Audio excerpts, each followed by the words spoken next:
one of my good acquaintances slash friends that I've known for a little while now.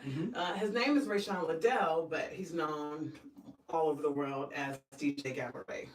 Welcome, Gamma. Thanks for coming and talking with us. Now, I've always wondered, where does that name Gamma Ray come from? So Gamma Ray comes from college. I started DJing back in college, and I didn't have a name for like the first 6 months that I was DJing, and I put it on Facebook like, hey guys, help me find a DJ name. Somebody suggested DJ Lasers. So for like a day or two, I was going around telling people, how you guys feel about DJ Lasers? And then this guy named Tim Shelton, he was on the basketball team.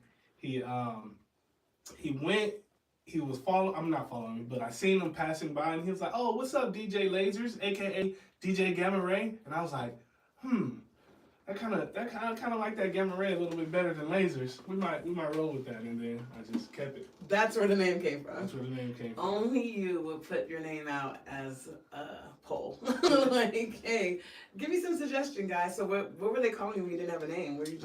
I was just Rayshawn, and just like starting with DJing. It was just it wasn't DJing per se. It was just like, I just always had the music. And so when I had the music, then it was just like, oh, maybe I'll try it, because I always wanted to try it. And then that's when I was like kind of DJing-esque, but I was like, I don't have a name. And then that's how that whole poll came about. So when you say you had the music, like, were you one of those obnoxious people that were walking around with a speaker? No, not okay. Like that. But like for like the party, like we'll have, you're in college. I went to San Diego State, so it's like, I think it was like the number 1 or 2 party school at the time. And we would have like house parties, and I would always come to the house party. I always had the like best type speakers. This was when you had to plug it into the sidekick. So I had a sidekick with all of the music on it, and then I'll plug it into my sidekick and just. And you would be in control of the playlist. In control of the playlist. So that was your DJ origins. That was my DJing origins. Okay, that's really cool. Well, just to back it up though, I always like to let people know, where are you from? Me, I'm from Compton, California. Oh, small town. I think I've heard of it. Yeah. Yeah, about 10 square mile radius. Yeah. Okay. Just all right. And like you said, you started DJing in college, but it's taking you all around the world. So this is true. This is very interesting. You have this sweatshirt on here that says Cape Town, Compton, Nairobi, Joburg, and Arusha. Those are all the places that you DJ regularly, right? Some of the places that I've DJed regularly, and that I like call like a second home now. So, really? Yeah. So you're just so how did it come about you going to Africa to DJ? I started with my good friend Corey Nash. He just told me first I went to Africa for a study abroad trip, fell in love, and then I always wanted to get back. And then when I think I was like DJing for like 2 or 3 years, and my friend Corey Nash was like, hey, I'm doing this philanthropy trip. We're gonna give out solar lights to this town in Cliptown. Blase, you should come. Blase, you're an Africana Studies major. I'm like, all right, cool. So I ended up going with him. While I was out there, I was able to connect with some people that worked in like clubs out there, and they were like, yeah, whenever you come back, just let me know and I'll hook it up. And then so that led to me going back one time. That person wasn't as connected as they say they were, so I kind of went back. I DJed like once or twice, but within that whole transition and fiasco, I was able to meet other DJs and other actual real people in the industry out there. And this was Johannesburg at the time. And so they were able to actually connect me and book me for actual gigs. And that's how I started going back more regularly. Oh, wow. Yeah. So that is very, very cool how it kind of just happened organically for you. And now, DJing in the States versus DJing abroad, which do you prefer? DJing abroad, most definitely, because it's, I just feel like I feel more free, and I just feel like a celebrity, because when you go there, they're looking to see what you got. They're like, it's like all eyes on you versus when I'm out here, it's just like, it's almost like a job. It's more of a job here. Out there, so I'm more like I just feel more free, like I'm performing versus like just providing a service out here. Oh, wow. No, I can see how that could be. When you got annoying people like at the DJ booth asking like, why? Okay, so let's talk about this. Like, 'cause this is DJ lore that I never understood. You guys are there to play music to move the people. Yeah. Why do you guys hate requests so much? I personally don't hate requests. Okay. I think people who are unprepared or not as skilled with handling adversity or handling like just a faster pace than they're normal. Some people are just I know how to march in step 1, 2, 3, 4. But you know, if you've never been shooken up, or coming from where I come from, I know how to pivot. I know how to adapt in real time. And so with the request, I'm able to still focus on what I'm doing as a DJ, because it's a lot of technicality to it, but still listen to what you want and be able to incorporate that into my whole preset, whatever I already had structured to do. I'm able to incorporate what you wanted as well. And I think that some people don't understand that when DJs come to do different events and stuff, they already have a plan. So I think they might get annoyed because it's like, this song isn't in my rotation, it's going to mess up my rotation, or I'm really focused on what I'm doing, that type of deal. Yeah, it's almost like, if I'm driving the freeway to LAX and now someone says, oh, I got to use the bathroom, and it's like, we had bathroom breaks in the beginning, and then it's like, okay, but if you really got to use the bathroom, I know I can get off on Sepulveda. There's a bathroom there. Let's just go ahead and use the bathroom. We can get back on. It's not going to be a big deal. Versus some people, we're going to be late to the airport now, type of thing. So it's just like, just being able to roll with the punches and just provide alternates and, just ebbs and flows of things. Ebbs and flows. So if you get a song request, you have to like try to work it into your set, like, but like as far as like tempo, like, okay, where is this request gonna fit with what I already have laid out? Yeah, tempo is one of the biggest things, because sometimes somebody will ask tempo and mood. So tempo, I can kind of get around. That's just really just counting. If you did well in fractions, that's really good, because sometimes it's a higher tempo. You gotta use your fractions and cut it in half for the lower tempo blase beat match. And what? Then, sometimes. So you're using math as a DJ? Yeah, you're definitely using math as a DJ. And then sometimes it's just about the feel of it, because sometimes someone will request a song. It might be a great song, but it's just not the vibes that we're going for at the moment. And so I have to figure out how to transition the actual vibes that we're playing to get that song in, and then also continue after that song in some type of vibe and rhythm. Because it's never just like a no. Like, you don't ever just be like, for no. me, I don't hardly ever say no. For me, it'll be a not right now, but I'll get to it. I'll get to it for sure for you. Okay. I mean, any pet peeves as a DJ? Pet peeves, if somebody's like overly drunk, like very belligerent or anything like that, then so it gets a little annoying, but it's just about knowing how to handle people, knowing how to strategically disengage someone. So like, if they're overly drunk or pushy or something like that, then kind of get on their good side, but then let them know, like, oh yeah, I'm right there with you. I got you in a quick second, and then kind of strategically disengage them. And so it's not the request, it's how drunk you are when you make a request true. that bothers you. That's hilarious. So are there any like records that you really like always mix? Like, what are some of your standard go-to records for your sets?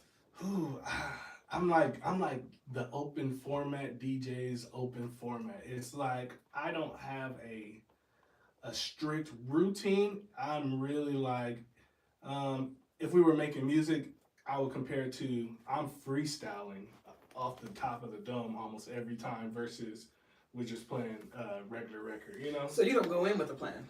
Sometimes. So I have a general idea. I would call it a blueprint. I'll go in with like a brainstorm. Like, okay, these are the things that I kind of want to touch on. Sometimes I might have heard a song that day, like, oh, I haven't heard that song in so long. I'm going to play that tonight. That's sometimes that's the case. Sometimes for like if I'm doing weddings or something like that, those are the more structured ones where like, oh, I got these songs that I'm for sure playing, blase. But for most gigs, I like to keep it fresh so that you don't know what to expect. So when you come in to see me, it's not like going to the club and like, oh man, that DJ, he plays the same thing every single time. He's done, I know exactly what he's going to play after this song type of thing. And that's the type of thing when I go out and I listen to some DJs that I recognize, and I go, I know exactly what he's going to play because he does it every time, week in, week out. Really? Doesn't matter where he's at. And I'm like, this is, I just don't want to be that. So that's why my approach is a more freestyle approach. But like I said, I do sometimes have, those brainstorm plots, some stuff that I want to hit.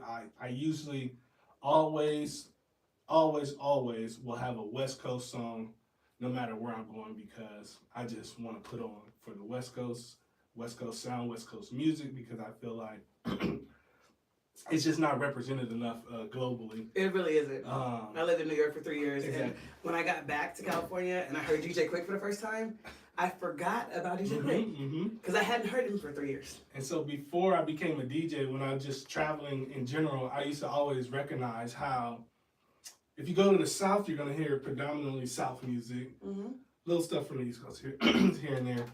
If you go to the North, or if you go to the East Coast, you're going to hear East Coast music. That's it. Some South, you know what I'm saying? If you go to Miami, you're going to hear a lot of Miami music. But when you come to LA, when you come to the West Coast, the Bay, you're going to hear everybody's music. Yeah, and I always thought that wasn't fair, that the West Coast is very embracive and plays everyone, versus, you know, everywhere else only plays their kind of region, or if something goes like super viral or super hot, then they'll play it. And so I feel like it's my mission to bring the West Coast sound to the world. So that's why, you know, I play it, you know, in Africa, I play it on the East Coast, West Coast, wherever I'm going, I make sure that there's some type of West Coast representation for music in my sets. So I don't know if that's... So that's your go-to. And I love that. And I love that for us. You know, we definitely deserve that. So in the scope of DJs, right, I feel like the first DJ I ever really paid attention to was Kid Capri, because I used to watch Def Comedy Jam. But you've got DJ Premier, you've got D Nice, you've got all of these world famous DJs, you got all of the house DJs that really like had a whole movement. As far as DJs are, who are some of your favorites?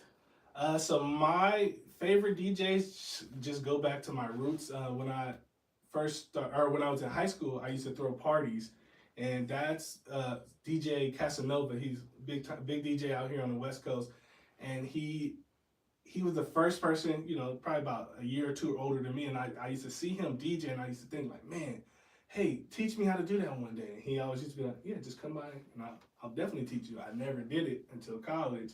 Then that's when I taught myself. But I remember Casanova. That's like my goat. Cause if you guys look up DJ Casanova, you'll understand why. He's amazing. Some of my other big time DJs are people that I look up to are Akil. So Akil is, I think he's Japanese. He's from Tennessee, but lives full time in South Africa. And so remember when I talked about... That's a trajectory. Right. So remember when I talked about going to South Africa, I first time it was with some people that weren't really connected. I met Akil the second time, and that was the real connection. So a Japanese man from Tennessee that lives and DJs full time in South Africa is the one who plugged me in South Africa. So it was just really funny how that happened. And so I would say Casanova, Akil, those are like my two people that I looked up to the most as DJs. And those are people that you know. And those are people that I know. Yeah. I wonder, like, the sound, because I mean, I know Afro beats is really big right now everywhere. So when you're DJing in Africa, is it like a lot of Afro beats? And like, if you do throw in a Kendrick Lamar song, like, what is their reaction? Are they like, what is this? Or do they know state music from the States? Yeah. So surprisingly enough, like especially U.S. music. U.S. music is really global, and so like especially like the main hits and things like that. Those will be represented out there, and so like they'll know it. Like you'll be surprised at some of the like deep cuts that when I go abroad, they like really know and like jam to. So for me, I just mix in some of that, mix in some local music. I always do my research, I always do my homework, and mix in the music from where I'm actually at or where I'm actually going to and DJing at. So like if I'm in Kenya, I'm mixing in some Kenyan music. If I'm in, South Africa, I'm mixing in some Amapiano and some deep hip hop from there, and then mixing it with ours. And it's just a great little gumbo, and they're always surprised when I know something from there and then mix it with something from the West. I always get compliments on like, oh my gosh, you mix the blends. Shano with Kendrick. Oh, how did you do that? It meshed so well, nice. And I'm like, hey, I'm me. Yeah, this is what I do. Well, speaking of that, you also produce, and so many DJs produce. Mhm. It's kind of like the natural evolution and progression of becoming a DJ. When did you start producing? For me, I actually started producing before I became a DJ. So I produced a little bit in high school, like, you know, just like everybody wanted to be a rapper, wanted to be a producer, blase, blase. I produced a little, or I learned the fundamentals in high school. And then in college, I produced a little bit more. And then it's just been a love that I keep on the shelf and come back to it every now and then. And so I've been doing it since before DJing. But you produced some really great records with your cousin. Mm-hmm. Okay, yeah. Yeah, I think that his stuff is really dope. Yeah, and so you've done a lot of beats for him, right? I've done a couple beats for him. I've done a lot of like audio engineering for him as well. That's my cousin. Shout out B-Town Benji. He's a rapper here on the West Coast, so that'll probably be one of the people that I actually play a lot as well, no matter where I go. And his music blends in seamlessly. It sounds, it's so well engineered, and it's just so now. And some of that stuff comes out of like producing, audio engineering. Some of that really just comes out of necessity. Sometimes we just don't have the budget to outsource, and so we just figured out how to really do it ourselves and do it ourselves at a high quality level. Okay. I mean, and I mean, out of the two, which one do you lean towards? Oh man, I would lean more towards DJing because it's like a give and take, and especially with a crowd, I like to be able to shift the energy of a room. So there's been times where I'm able to, just get everybody up out of their seats and moving and grooving. And there's been times I've been able to, I made people cry like while DJing. So it was like, really? Tell us about that. What was that about? Just, was it at a wedding? It was at a wedding. So Okay. It was just me. They're just in a groove. We're just playing great music, and I just play something that struck a nerve for them, and they just started crying like, "Oh my gosh, this is my favorite song. I haven't heard this in so long." Blase, blase. My grandma's blase used to play this one for me when I was a kid. So they came and gave you the whole explanation. Gave me the whole explanation. I'm like, wow, that's great. And I don't know this beforehand. I'm just in my element. So it's always fun to be able to just feel the energy from the people and, give it right back to them. What are some of your favorite records right now? Right now, my favorite record I would say would be, there's a song by like my cousin B-Town Benji. It's called Gone, and it's one of his earlier tracks, and it just talks about, being